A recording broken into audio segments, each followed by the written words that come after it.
No.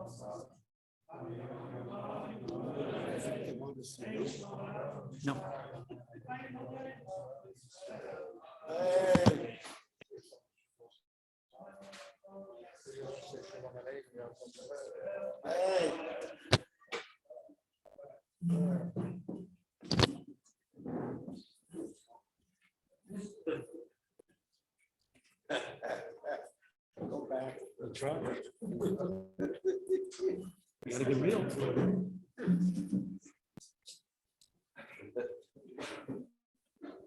Okay, good evening. Okay, so carrying on from what we spoke about last night, we started talking about the idea of 2 days of Yom Tov Sheni Shogaliyot, but specifically the second day of Rosh Hashanah, because we said it's not just Yom Tov Sheni Shogaliyot, because we have it in Israel as well. And we spoke about the fact that Rav Zevin points out there are this went through 4 different historical periods. Last night we managed to get through the first one. We'll see how many more we get through tonight. But the first one, just a quick recap, and for the benefit of those who weren't here, he said all of these, the first 3, at least, are mentioned in the Mishnah and Rosh Hashanah. Mishnah tells us, that originally, again, we're going back to the time when Eidut HaChodesh, the new moon, Rosh Chodesh, was established based on eyewitness testimony. And for Rosh Hashanah, we have a unique problem because it's the only time where Rosh Chodesh itself is going to be the Yom Tov. So originally, the Eidim could come anytime throughout the day. Even if they came very, very late throughout the day, we would accept their testimony and we would know that was the first day that was Rosh Chodesh, and therefore that was Rosh Hashanah as well. So you could have had the Eidim come on the first day, meaning on the 30th day after Rosh Chodesh Elul, that day would be Rosh Hashanah. There would only be 1 day of Rosh Hashanah. If they didn't come at all on that day, then you would have 2 days of Rosh Hashanah, because the first day, again, Rashi tells us, everybody already from the night before came to shul and is making kiddush and eating simanim, and the Rav's giving a drasha and the whole thing. And then you found that actually we did it all by mistake. It was all bekilu. It was just in case, and it was wrong. But we'll have to do it all over again. So you would only know. I mean, you think nowadays it's hard preparing for Rosh Hashanah. Preparing the meals. Imagine not knowing before. Do we have 2 meals? Do we have 4 meals? What's going to be? But this was the case. Interestingly, by the way, something I didn't mention last night. The Meiri points out. The question was asked. What about? You're going to say all these brachot and everything, and then it's actually not Rosh Hashanah. So the Meiri says, from the language of the Mishnah, it tells us that they would treat it as a Yom Tov. He says he's not sure. Does that mean that they would completely treat it as a Yom Tov? They make kiddush, they do musaf, they do tkiyat shofar, everything. Or maybe it means no, just they wouldn't do malacha. They just wouldn't do malacha, but they would carry on as a regular day. The Meiri's not sure. One of those 2. But anyway, that was the first period, as we discussed. We said all of that was in Yerushalayim, right? What happens outside of Yerushalayim? What happens outside of Israel? So there was a machlok in Rashi and Tosfot. Tosfot says, there they would keep 2 days, just like every other Yom Tov, because they didn't know. Rashi actually says, no, outside, further away, they would keep 1 day. Because in most years, most of the time, it happened that the first day was Rosh Hashanah. So you have a very interesting situation, according to Rashi, where it could be that in Yerushalayim itself, they kept 2 days, and outside, they kept 1 day, complete opposite to what we're used to. In any event, that was the first historical period. The next line of the Mishnah tells us what happens when things got a bit complicated. If that wasn't complicated enough for anything. So the second period was as follows. The Mishnah tells us, Pamachat, it happened once, Nishtahu that the witnesses came late. Okay? For whatever reason, they got stuck in traffic on the way, whatever it is, the witnesses came late. And they came very, very late in the day, again, on that first day. It was meant to be Rosh Hashanah. And because they came late, the Leviim, they got it wrong, they got the shir, they got the song wrong. What does this mean? So we know that we have the Shir Shel Yom, which today we still say every day. Nowadays, we just mumble it off at the end of Tefillah, right? Yom Yom, Rishon B'Shabbat, Sheni B'Shabbat, whatever it is, a special parak in Tehillim.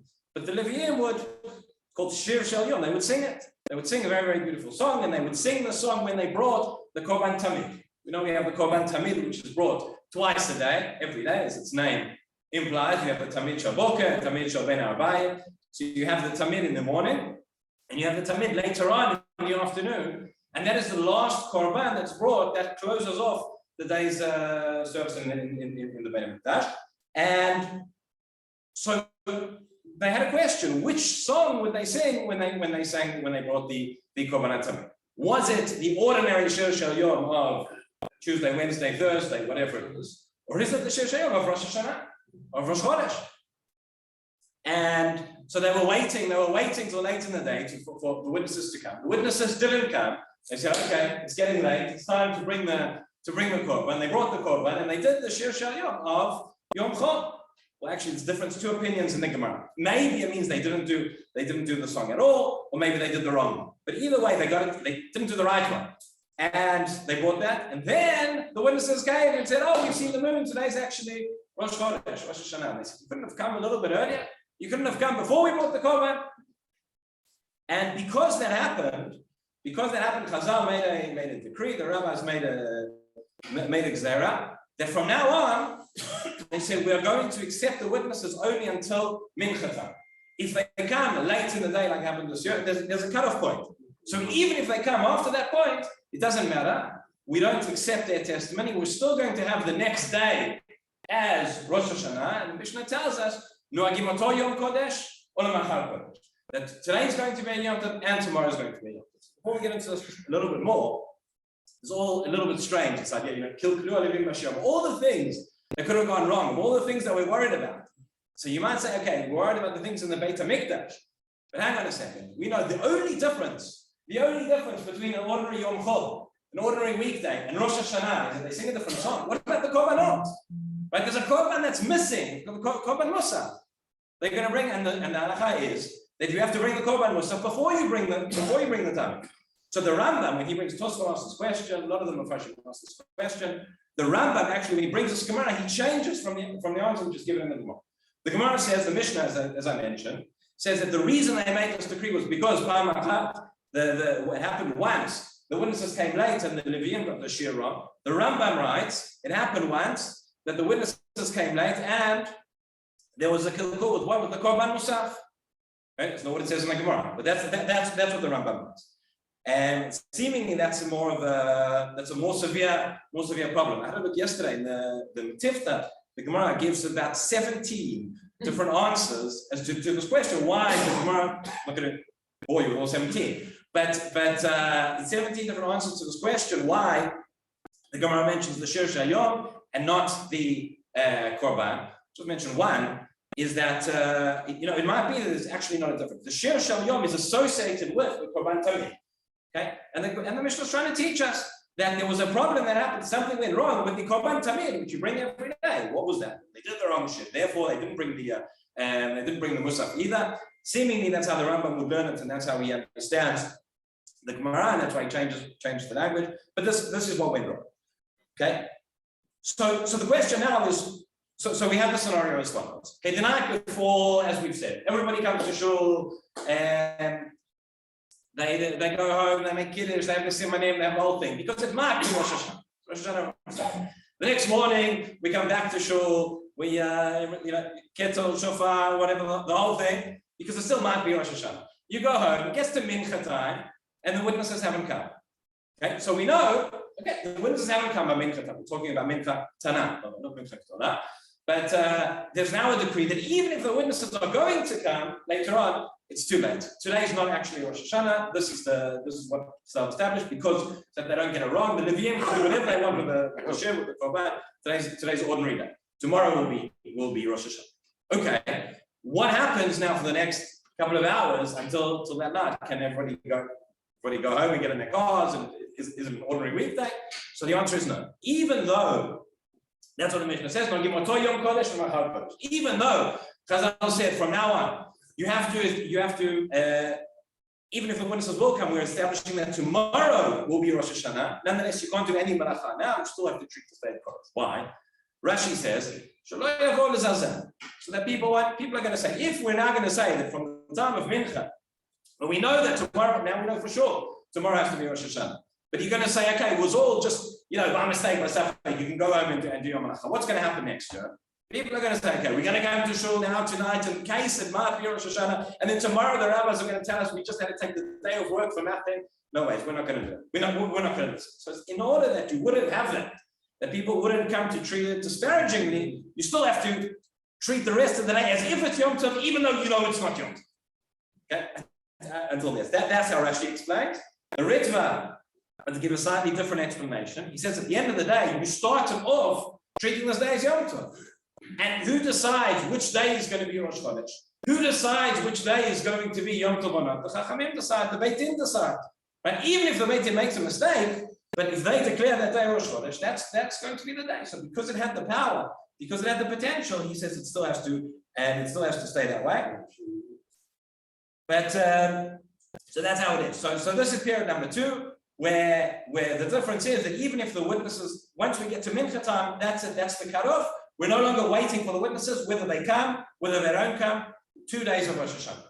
Okay? And this is the first time that we see this idea. It's going to be very, very relevant in our practical halacha as well. That this is the first time we have 2 days, not necessarily out of a safek. But every other Yom Tov, as we've explained, every time we have an extra day of Yom Tov is because of a safek, because of a doubt.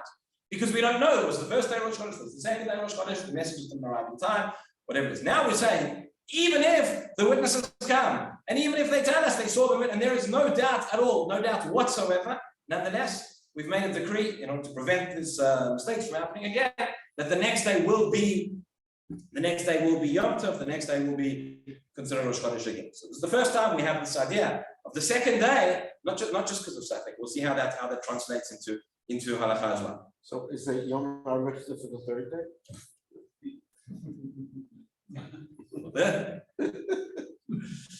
Okay. There's a question over here, by the way, which comes up, though, which is, okay, we know now the second day is going to be Yom Tov. Even if the witnesses came on the first day. So when do we start counting from in terms of the other festivals, right? We're not just worried about Rosh Hashanah. In Tishrei, we've got Yom Kippur, we've got Sukkot. We need to know which is the first of Tishrei. So you might think, well, if we're celebrating Rosh Hashanah on the second day, so the second day is the day that we start counting. The second day is the first of Tishrei. That's actually what most of the Rishonim say over here this tomorrow. Rashi in another place, very, very interesting proof. The Rogatsh will go into it. Says Rashi seems to say that you actually start counting from the first day. And listen to the proof. It's like this. There's a Gemara in Menachot. The Gemara says the following. It's talking about the lechem hapanim, right? The showbread that you have the shulchan, you have the loaves which were baked every week in the Beit HaMikdash, and they were baked on Erev Shabbat, and they were eaten the following Shabbat 9 days later. So the Mishnah in Menachot says the following. It says normally it would be eaten after 9 days. But what happens if Erev Shabbat, Friday, was a Yom Tov? So then it would be eaten after 10 days because you'd bake it the day before. What if there were 2 days of Yom Tov? How could you have 2 days of Yom Tov? Rosh Hashanah. So if you had Thursday and Friday was Rosh Hashanah, then the lechem hapanim would be eaten after 11 days, the following Shabbat. So Rashi over there on that Mishnah says, how can you eat it after 11 days? 11 days, the following Shabbat is Yom Kippur. Okay? So, did everybody follow the maths? By the way, the answer that he gives is interesting. He says, no, you eat it on Motzei Shabbat, but with Korbanot, he says, that even though it's the following night, it's counted the following next day. Not our topic right now. But the point is, he starts the count. You've got to have 2 days of Rosh Hashanah, and he starts the count from the first day, but we said, we thought we were counting from the second day. Okay, so that's the Rogatsh. That's how he explains over there where the count begins from. But that is period number 2. Let's very, very quickly go into period number 3, historically, the next part of the Mishnah, and see what happens afterwards. So that was when, what we've been discussing until now is when the Beit HaMikdash stood. The Mishnah carries on and says, Misha Chalav Beit HaMikdash. So when the Beit HaMikdash was destroyed, okay, and they were still, the Beit Din was still sitting and they were still establishing the calendar based on the eyewitness testimony. But now the whole reason why we said we can't accept the witnesses after Mincha is because something went wrong in the Beit HaMikdash, something went wrong with the Korban or the Shir Shel Yom. Well, now the Beit HaMikdash has been destroyed. There's no more Korban, there's no more Shir Shel Yom, so it doesn't really matter. So it says Rabbi Yochanan ben Zakkai came and he uprooted that Gezerah, so to speak, And he said, no, now that the Beit HaMikdash has been destroyed, we're going back to the way it was originally. And the witnesses can come whenever they want. The witnesses can come till the end of the day. And we will establish that day as Yom Tov. Now, that's what the Mishnah says. The Gemara explains, and the Gemara in Beitza as well, and the way that just about all the Rishonim understand is that it doesn't actually mean that we went back to what was before. It means that meaning you would, from this point on, you would still keep 2 days. The witnesses come late in the afternoon after Mincha, you're still going to keep the second day as Rosh Hashanah. But what's the difference? Is that now you're going to start counting, which is going to be the first of Tishrei. That now, according to everybody, is going to be from the first day. So the scenario is, again, it's the night before, everybody's keeping out of, just in case. Okay, if the witnesses are going to come now during the day, early on before Mincha, we've just got 1 day of Rosh Hashanah. If the witnesses don't come at all, we've got 2 days of Rosh Hashanah. If the witnesses come after Mincha, so again, we've still got 2 days of Rosh Hashanah because of that previous decree. But because that's been uprooted, we start counting on the calendar the first day from the first day. And that's why, like we have it today, we have Rosh Hashanah on the 1st and the 2nd of Tishrei. Somebody asked me this question the other day. They said, why is it, when we have Rosh Chodesh, we have 2 days of Rosh Chodesh, the first day is the 30th, the next day is the 1st. So surely, shouldn't Rosh Hashanah be the 30th of Elul and the 1st of Tishrei? The answer is no. It's the 1st and the 2nd of Tishrei because exactly of this reason. That